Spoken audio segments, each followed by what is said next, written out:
The British Prime Minister faces a balancing act between supporting Ukraine and at the same time keeping the White House happy.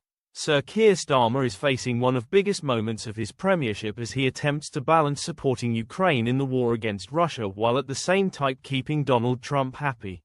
Last week, the Prime Minister traveled to Washington for what was notably a very friendly meeting with the US President at the Oval Office, during which passed on an invitation from King Charles for an unprecedented second state visit.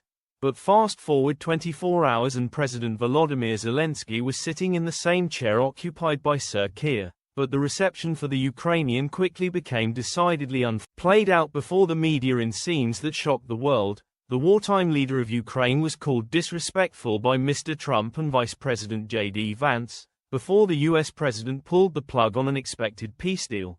As European leaders, joined by the Canadian PM and Mr. Zelensky, gather in London today for a summit, it's become clear that Mr. Starmer may need to walk a diplomacy tightrope to keep the United States part of any peace deal.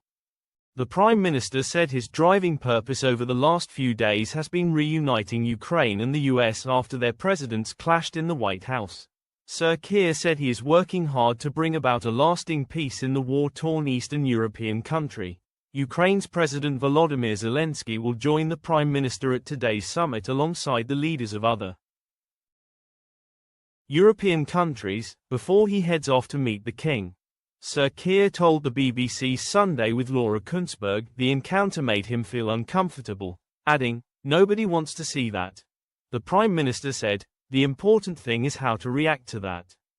There are a number of different routes people could go down. One is to ramp up the rhetoric as to how outraged we all are or not.